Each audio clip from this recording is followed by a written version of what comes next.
Okay, it looks like we are live and a few minutes before showtime. Looks like maybe 7 minutes or so before showtime, almost 8 minutes.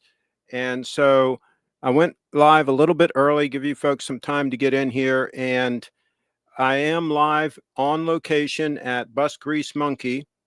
And he has started the servicing process on my Prevost marathon coach. And he's giving it 2 thumbs up. He gave it a 98% rating. He said it is the best condition of any coach he's seen the first time. So that is very cool. That's super cool. I thought I had a good one. Now I know I have a good one because he went over it thoroughly. He went through the coach thoroughly. Let me put a picture up here. There it is in the shop. It's still in the shop right now. I'm in the shop right now, broadcasting live from the coach in the shop. He has gigabit internet, so I was able to connect to that because the metal building shields my Starlink, so that wouldn't work, and it pretty much shields the AT&T 5G, so that wouldn't have been sufficient for a broadcast. So he was kind enough to let me use his connection, and it seems to be working good. Let me know in the comments if it is working okay. And so I'm going to show some photos. I'm going to talk a little bit about the servicing experience here. Let me show his website so you guys can make sure to check this out. Busgreasemonkey.com, busgreasemonkey.com. And then he has a very popular YouTube channel, which you can see there. The most recent video is the video of my coach. And he said, did he buy a bad RV? Purchasing a used older Prevost motorhome is an expensive gamble. Well, in this case, the gamble paid off. He gave it a clean bill of health. But take a look at the video. Check out the video. It's really cool. And but again, I'm tickled pink, and I'm going to show some other photos also. You get this mouse where it needs to be, so I can switch back. I'm going to show some other photos from the last couple of days. I've been here a few days, and well, wait a minute. I've actually been here a week. I got here Sunday evening, stayed over, and he started on the coach Monday morning. One thing that he does is he takes his time. He does not rush anything. Oh, there's my alarm going off that I need to do this broadcast. So there we go. I can kill that. He takes his time and he allows the owner of the coach to be involved, to watch everything and even help out. In my case, if I helped out, it might do more harm than good, but I did help out with a few things here and there, which is unique and shows that he has confidence that they're doing things right and that there's nothing to hide. And he educates the owner on the coach, on what he's finding, and maybe how, if there's something wrong, maybe what could have been done to prevent that in the future. It's just a very relaxed, pleasurable experience to bring your coach here and have it serviced. I saw that video. Your coach is in excellent condition. Thank you very much. Yes, and I am so pleased to have that confirmed. I thought it was the case. I bought it early January, and I drove it cross country to Florida, to Sarasota, and it did great on that trip. Then I drove it up to Marathon Coach, and I had them put the new washer and dryer in because the original washer was on the fritz and the computer board wasn't available, so basically obsolete. So I had those put in, and then I drove up here from Marathon Coach, and again, didn't miss a beat. The coach ran great. Knock on wood. I mean, just been wonderful. And then I got here, and fingers crossed. And he pulls all the wheels and tires off, and he goes through everything. I mean, he checks the coach out. And I'm getting it as close to zeroed out, what they call zeroed out, as you can get. And basically, all the fluids are being changed in the coach. All the filters are being changed in the coach. All the maintenance is being caught up. Some of the fluids did look like they really needed it. but he didn't find like pieces of metal in the fluid and things like that. So again, clean bill of health. Let me show you some photos here. Bring up this window here and go back over to my my Flickr. And this is a Flickr photo set that I made for this particular trip here to Bus Grease Monkey. And there's the coach again inside. And let me go through here and just show you some of these photos. And again, you know, I'm right here. I'm right in the shop right now, broadcasting live. There's some of the containers and some of the old things that are on the way out. And by the way, I'm putting 4 new lithium batteries at those big boxes behind. Those are lithium batteries. I think 280 amp hour. I'm putting 4 of those in. So I'm going to have more than double the power. I had 6 AGMs. And I'm going to have more than double the power, and I'm going to lose 500 pounds of weight, which is very good. And also, I won't have to worry about deep discharging them and damaging them. So that's a good upgrade to do the lithium batteries, and he's helping me with that as well. So I'm just going to go through, and beautiful facility here. Good amount of acreage, and he's done a really good job laying everything out. He even has some hiking and walking trails. So just beautiful place. There's the Lexus up on top of the hill. It looks like Kyle is in the house here. Let me pull him up, pull his comment up. Hey, Craig and all, how's the LX doing? The LX is doing great. And so is the Prevost. So there it is up on the hill. And by the way, this hill in this photo, you can't tell. It's a very steep hill, very steep grade. And it's a nice test for the coaches going up that grade. So there's the LX in its natural environment in the woods. And so this part of the driveway is paved. After that, with the end of that, where you can see it's packed gravel, but it's fine from there on. And there's that steep hill. That's all this stuff that he makes the roads out of, that he has right here on site that he can quarry as needed. And there's the main driveway entering in. That beautiful rock is right at the entrance. And again, just showing some of the, there's one of the hiking trails that he made with his Alice Chalmers bulldozer. And he's got a video on his channel of all this, so check out his channel. Just beautiful scenery all the way around, just a gorgeous place to spend a little bit of time and get your coach serviced. So that's the start of the hill right there that you go up. And again, these photos don't show how steep it is. It's a pretty steep hill. And that's where you start the dynometer hill, he calls it. That puts the coach through a real test going up that hill. Again, another one of the Lexus. And here we are back in the shop with a wide shot of the coach. Kevin D's in the house. Hi, Craig and Kyle. Long time no see. Happy you're streaming again. Congrats on the bus, GMT and the LX. Thanks, Kevin. Yeah, thanks for popping in and saying hi. And this is George working on the coach. He assists here. He's 2 weeks on and 2 weeks off. Hopefully, we'll try to get him here full time. But he's doing a really good job. And this is a question I had for the Prevost group, and I kind of got the answer. This is one side of the bay that has the Prevost bus air, the over-the-road air, which air conditions the whole coach beautifully going down the road.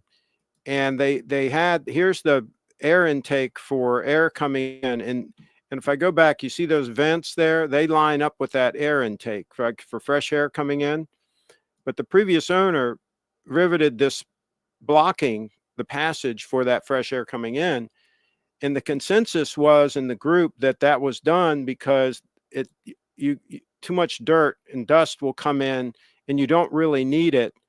And because you don't have 50 people in the bus, like would be typically if it was used as a over-the-road coach, carrying 50 people.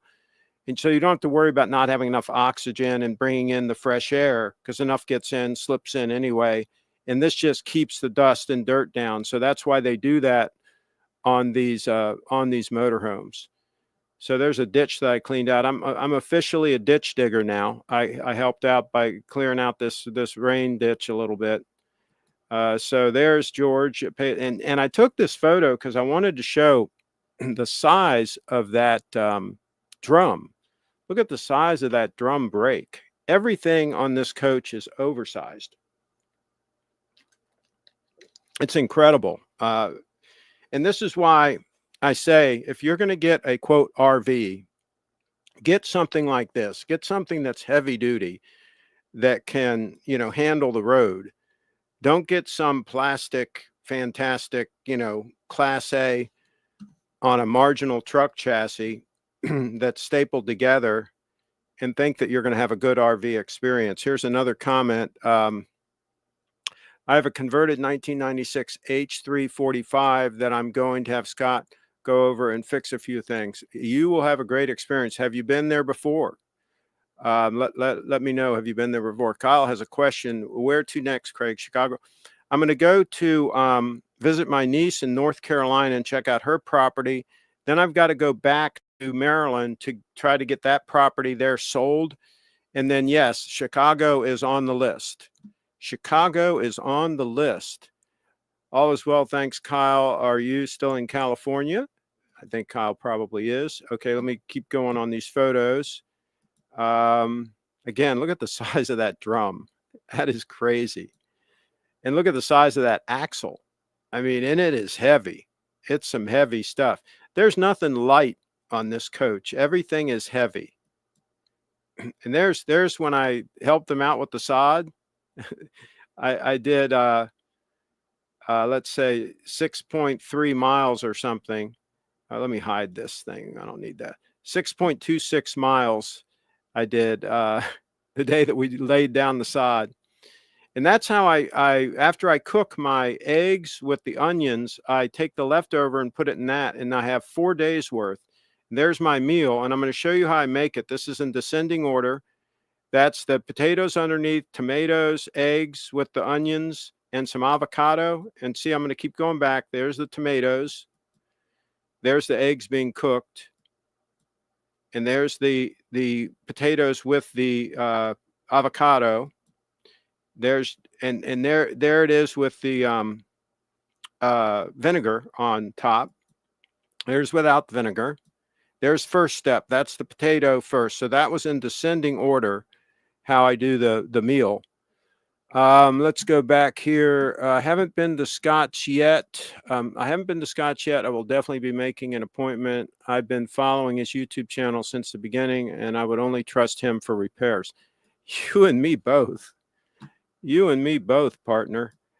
There's the sod that we put down in his backyard. Behind the shop, he has this beautiful backyard. And I mean, what a transformation putting that sod down, the difference it made.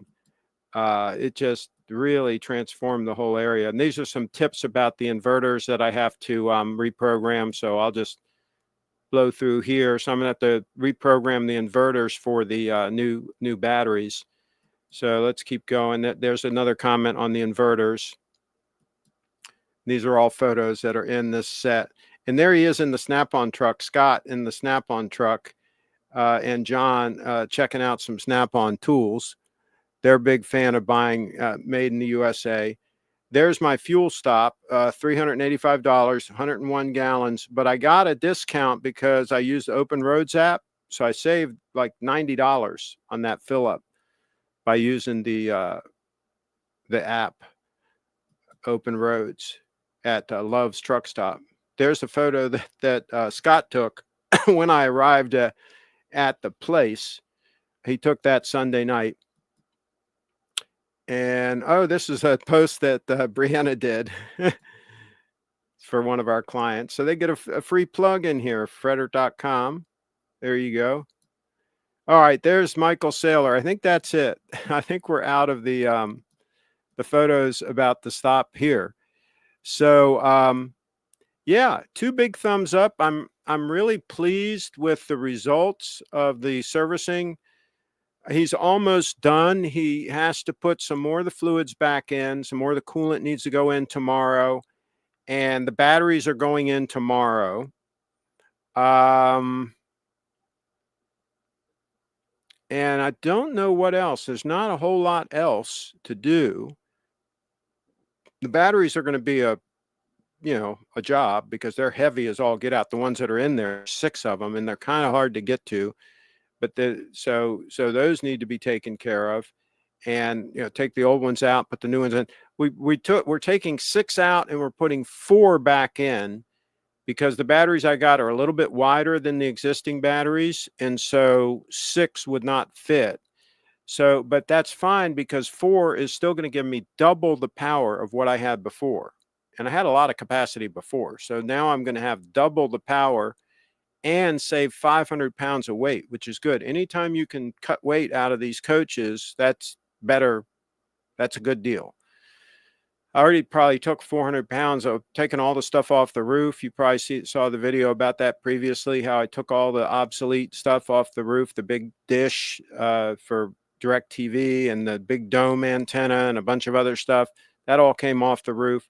A bunch of obsolete stereo equipment in the front cabinet and in the back cabinet. That all came out.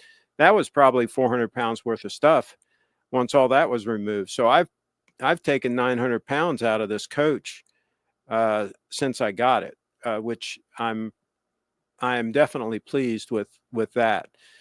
So any questions at all? I'm not going to go much longer here. I didn't plan on doing a long live stream today, but does anyone have any questions about my stay here at the Bus Grease Monkey? Let me know if you have any questions, and I'll put this photo back up just for a second, just so you can refresh your memory. There it is. That's the stunner in the shop. Let me make that full screen and go back, switch back to me here.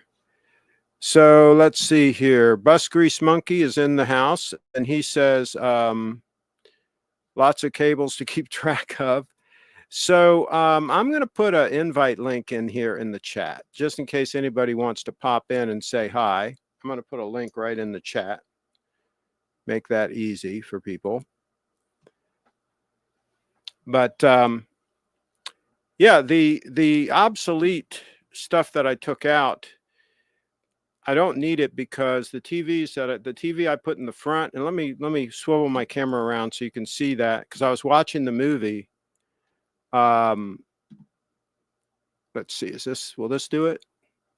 Yeah, you can see there, I was watching the Bus Grease Monkey movie right there on the front TV. So that front TV is just plugged into AC power, and then it's just connected to the internet via Wi-Fi. That's all I need. And I've got one, now it's going to go into sleep mode. That was perfect timing. I was able to show that before it went into sleep mode. So the TV in the back is the same thing. I took out all that obsolete stuff and just put in a big OLED TV in the back. And all I had to do was plug it into AC power. Now that one, I also plugged in a surround sound system, which was a piece of cake. And then just, again, connected it to the internet, and I can do everything I need to do. And of course, the computer workstation here is also connected to the internet. So that's it. That's all I needed to do. You're way more tech savvy than me.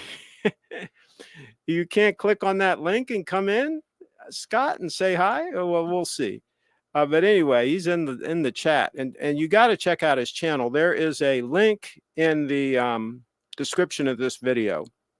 Most people watch this after the live stream's over, so you'll see the link in there to get to his channel and check it out. And you also see a link to my blog post.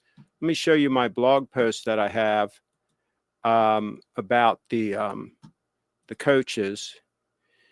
And let me hide this comment here. And there's his comment. Here's the blog post I put up about the coach. areaguides.com/Prevost. Prevost is Prevost is how it's spelled. So yeah, so you scroll all the way down, and at the bottom, I've got the videos that I've done so far. Let's get down there. See, I've got the video the first one I did, and then I've got the one from Marathon Coach, and then I've got the video here that he did. That's the Bus Grease Monkey video at the bottom. So if you can't find his channel, which you should be able to find it, just search Bus Grease Monkey. It will come up. And check that video out. And I think he's going to do another video about the coach. So stay tuned for that as well. So if anybody doesn't have any more questions, I'm going to wrap up fairly soon here. I don't know what else I can talk about this project. Oh, and I will say, and I've said this before, and I want to reiterate, if you're going to get one of these coaches, it's my opinion that you want to get a really good one. And you want to get one from a rust-free area, the southern part of the country, preferably an area with low humidity as well, like Southern California, something like that. Get one that has not been exposed to the elements a lot. And if you're going to get an older coach, even if you're going to get one that's 10 or 15 years old, but if you're going to get one 20 plus years old, make sure you get one that's corrosion proof, that does not have any corrosion. I'm going to bring Scott in. I don't have his picture yet. I don't know if he allowed the camera access or not. Can you hear me, Scott? I can hear you. And so we can hear you through the phone. And so, yeah, I mean, I was just telling them that you want to get a good one. You want to get a coach that's rust-free if you can. What other tips would you have real quick for these folks? I mean, definitely have somebody look at it. That's somebody who knows what they're doing. Look at it. We've had so many people where they do have it. That Eagle that was here, he had an inspection done on it, and it was really rough. But it was rusty. If somebody would have gotten underneath that coach, even the prospective buyer with a good flashlight, and got underneath it and looked, they would have seen that rust. Yeah, but it gets distracting by how pretty it was on the outside. Yeah, so there you go. That's the tip. Don't be distracted by how pretty it is on the outside. Get a good flashlight, get underneath it and look it over. And me, if I see any rust at all, I'm running for the hills. It's like cancer. You really can't fix it. You can put a Band-Aid on it, but Am I losing you? I hear you, but Okay. yeah, you're kind of cutting in and out there. But yeah, so that's it. And bring it to Bus Grease Monkey and have him go through it. Get a good one to start with. And if, like he says, if you can get somebody who knows buses to look at it, big plus. But look it over. Look for any kind of rust. Look for leaks. If it's got a whole bunch of oil leaks and things like that, then again, you've got to hire a professional to really look at it. If you still want to go forward with the deal, if you see oil leaks and you see rust and stuff like that, and you want to go forward with the deal, I recommend not doing that. But if you're going to, have somebody check it out and find out what this is going to cost you, this project, because it's going to be a project. Yeah, if the seller really wants to sell it and it's supposed to be able to make it across the country, well, then have the seller drive it here and we'll do an inspection on it. And if it passes, then you buy it. There you go. And if he's not willing to do that, then you probably know there's an issue. Somebody says here, I would like to thank Scott for providing the level of service and information that he provides. Absolutely. Very educational channel. And a lot of people that watch his channel, I noticed, they become so educated that they say, I'm not going to buy a coach. And I say, they passed the IQ test, because, if you're really, really smart, you're probably not going to buy one of these coaches. But I want it, and I'm going to keep it, and I'm going to take care of it, and I'm going to enjoy it. It may not be the smartest thing to do, but it's one of my vices. So I was gonna say the purchase price a lot of times is the cheapest part of the whole ownership of having a bus. So keep that in mind. If there is yearly maintenance, it has to be done. I mean, these things are typically, when they're a commercial bus, they're getting service every night or every week. Mm-hmm. And it turns into an RV, and then it doesn't get touched for 5 years. And then somebody goes out and drives it, and then it park it for another 5 years, and then maybe they use it again. And that's very bad for them. Correct. Yes. And also, if you think you're getting a deal, you're getting a good price, right? That's a red flag right there. I mean, if it's priced well under similar coaches and you think you're getting, quote, a deal, yeah, that might not be the case. He might be stepping into quicksand. So that's how that whole thing works. All We've right. seen it a Well, lot. We've seen it a lot where people will buy a bus, and when I find out what the purchase price was, that it's, it's worth probably 80% less than what they paid for it. And then they've got half of what they paid for it in maintenance that needs to be done. So they're going to be way upside down. I've had people come in with their bus, and I said, the least amount of money you're going to lose is if you drive it home today without us even touching it. You're never going to recoup what we're getting ready to put into it, and you're already upside down. So the least amount of upside down you're going to be is if you just get rid of it right now, and you're only going to get a half or a third of what you paid for it. that's right. Yeah, I mean, sometimes you made a mistake and you've got to back out of it, and that's why I like to find a vehicle that the previous owner was a nut job and went through the whole thing and spent a ton of money and was way upside down, and buy that. Because again, he's not going to get all that money back. Even if you pay a little more than a ragged out one, you're getting a coach that, everything's been done. And that's what I did with the Bluebird that I bought years ago. I mean, the guy had just gone through the whole thing. It was insane that what he had done. And because he was planning on keeping it, but then, lifestyle change and whatever, he had to get rid of it. So I benefited from all of that money that he had put into it. And so you can do that as well. You can find one that's what we call over improved, or somebody just really put a lot of money into it and they're not going to get that money when they sell it. And so you might be able to benefit from that. Yeah, it's tricky business, isn't it, Scott? I only have one friend who's ever been able to buy a bus, put a little bit of money into it, and then sell it for more than what he bought it for.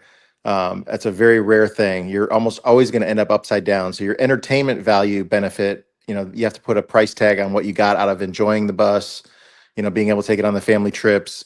You have to put a Yeah. dollar figure to that, because if you're just weighing And in the it's purchase not price, all the maintenance, all the yeah. fuel, you're never going to come out ahead on the bus ever. And it's not a cheap way to travel either. No. Okay. So if you think you're going to save money by traveling in a coach, no, that's not how it works. Tom has another comment. How many buses do you need to own before it's considered a sickness? I think one is good enough. I think you're going. I'm not recommending that people go out and buy one of these coaches. I bought it because I want to enjoy it, hopefully for 10 years.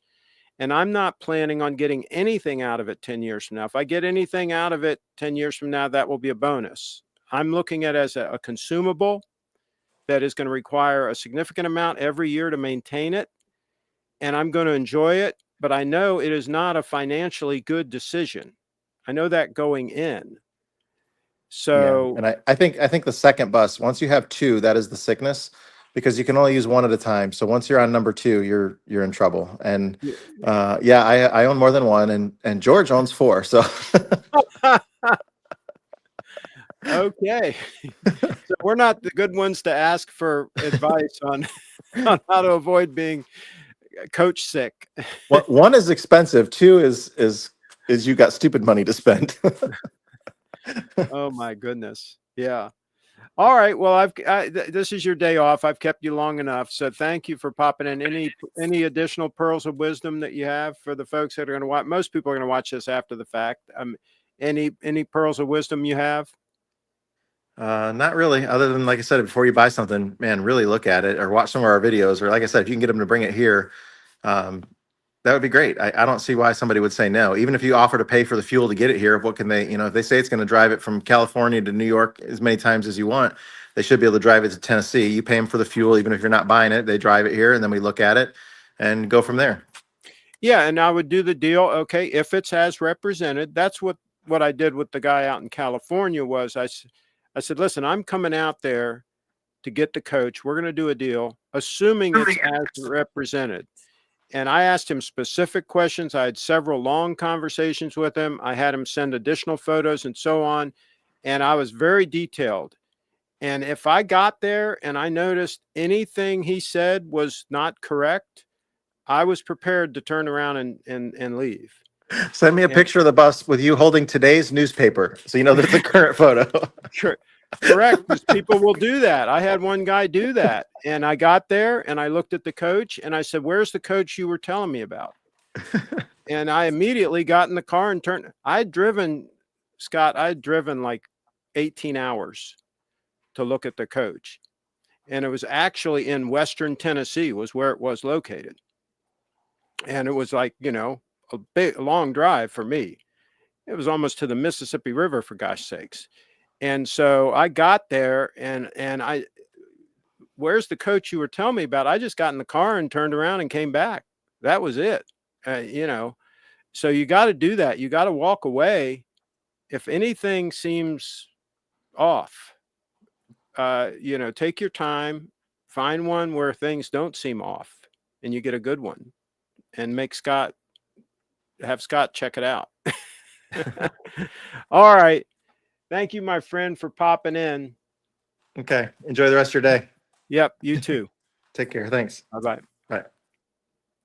So there you go. That was the Bus Grease Monkey live in the show. He popped in and said hi, and he's not wrong. If you can have him check it out, then you would know for sure. Let's see. Okay, so we've got haha, yes, and then we've got I'm right here with you guys on that. Definitely among the most beautiful coaches I've seen. Thank you, Craig and Scott. Yeah, and the other thing is there are some misconceptions about the Prevost coaches. The riveted coaches, the XL, is not all stainless steel.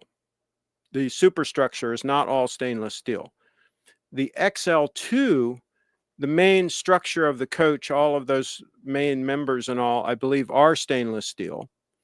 But even those, in the undercarriage, there are components that are not stainless steel that can still rust.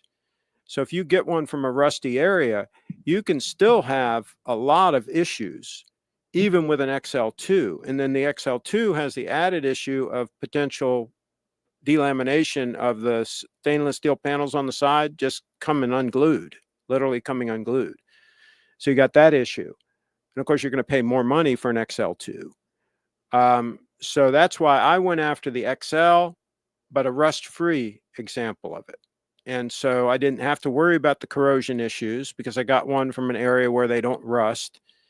And Scott said it's virtually rust-free when he examined it. So you eliminate that problem. Okay. Same thing if you're looking at an old MCI. I don't care what coach you're looking at. Make sure it is corrosion-free. Maybe it was from Arizona, spent its whole life in the desert, hopefully in a garage, a climate-controlled garage in Arizona. I mean, that'd be totally rust-free. Southern California, same thing. The deserts of California, it's going to be rust-free, right? There are a lot of rust-free cars come out of those two states. So, so see if you can do that. All right, I'm going to let everybody go. Let's see, we've been going about a half an hour, 33 minutes to be exact. And if we don't have any other questions coming in, be sure to, I'm going to put up his website here again, Bus Grease Monkey. Get it up here. That is his website, busgreasemonkey.com. Check that out. And then this is his website. And he's Bus Grease Monkey on YouTube. So you can check that out. And then if I don't already have it there, I'll add the link to my blog post here about Prevost and all the information I have there. So you can check that out as well. So I think I'm going to let you guys go. And again, go to Bus Grease Monkey and watch the video that he just put up about this coach. I think it's got more than 40,000 views already. So take a look at that and let me know what you think. And I will stream again sometime soon. Hopefully, I'll try to stream again next Sunday. We'll see what we can do. All right. Thanks, everybody, for tuning in.